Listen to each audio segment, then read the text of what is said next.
Well, the heat dome in 2021 killed more than 600 people in this province. And despite that death toll, we're still not prepared for another one. That's according to a new Simon Fraser University study that analyzed what actions local governments in Metro Vancouver and the Fraser Valley are taking to mitigate heat-related dangers. Now, the author of the study is Professor Andreanne Doyon, and she's been good enough to join us in studio this morning. Good morning to you. Good morning. Thank you for being here. How did you go about conducting this study? So after the heat dome, or I guess during the heat dome, I was getting a lot of attention in terms of people wanting to learn more about the relationship between cities and climate change. And what I was seeing that most of the response was really related to public health and emergency management, which is important and relevant. But I wasn't seeing a lot of discussion around what was planning doing, and planning's my discipline. So really thinking about the built environment, the natural environment, and how we're preparing for future extreme heat events in 5, 10, 20 years' time. So I really wanted to know if local governments here in the Lower Mainland were doing something, and if they were, what were they doing? Okay. And so which did you find were doing the most? Which did you find were doing the least?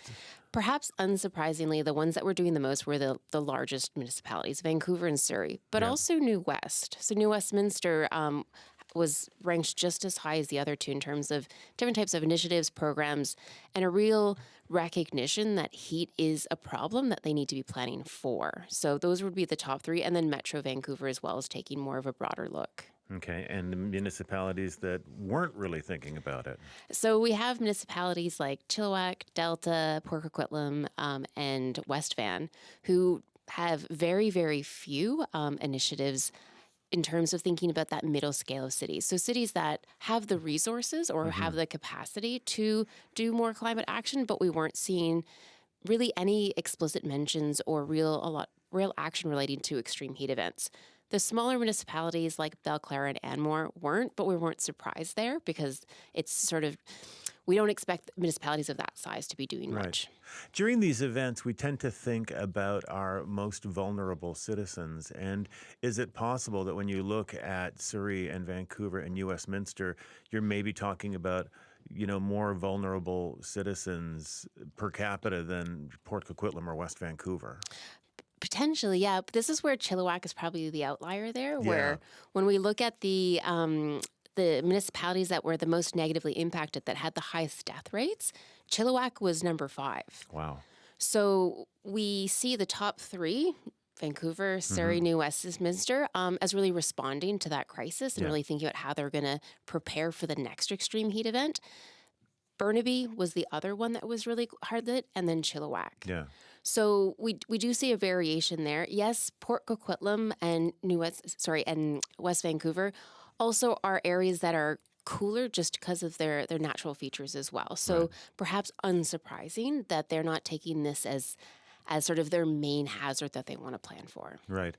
And what did you see of the municipalities that were doing well, that were leading here? What kinds of changes have they made over those past 4 years? I think it's the fact that they have a variety of initiatives and changes. So while across all municipalities, the initiative that we saw the most was urban greenery mechanisms or urban greenery programs.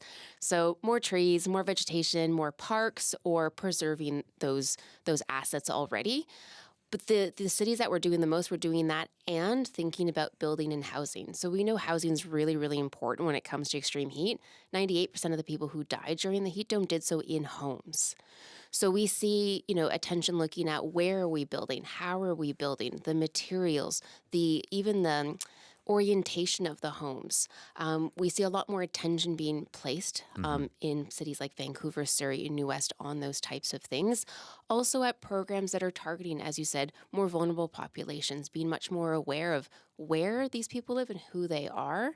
We see connections too as well to land use, so thinking about the relationship between the different types of features we have in cities. And what makes those cities unique is that there's explicit connection to heat mitigation.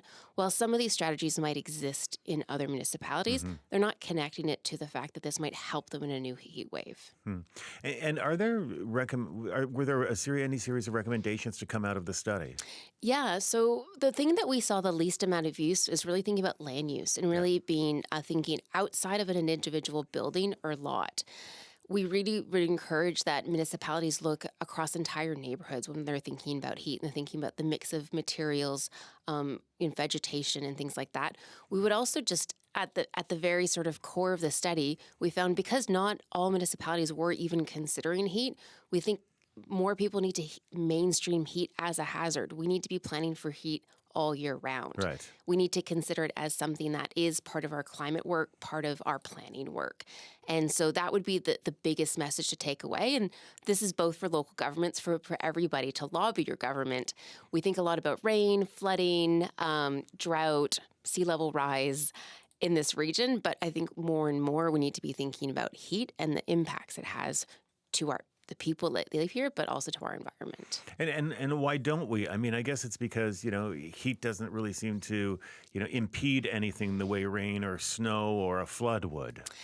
Yes, and it's new for us. Yeah. In the Pacific Northwest, we haven't had a lot of experience with extreme heat events. So that is something that when we're thinking about the people that are responsible for making these decisions or for creating new plans, most of these people don't have any experience of extreme heat sort of beyond sort of 2021. Yeah. So it's not something that we have a lived experience or professional experience of. It's also something that we don't see all year round or we don't feel it.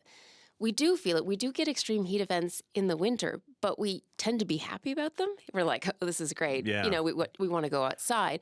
Those are also important to consider as well. But what this study was really focused on was the extreme heat events in the summer.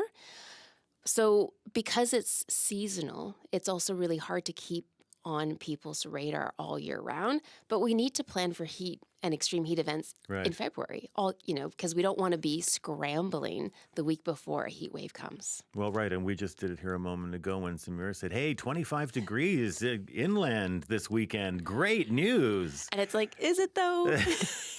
We do that a lot around here these days. Andreanne, it's such a pleasure to meet you. Thank you so much for coming in this morning. Thanks for having me. Really appreciate it. Andreanne Doyon is from Simon Fraser University. She's a professor who has been studying the 2021 heat wave and the municipalities that have done well and not so well since that climate event took place.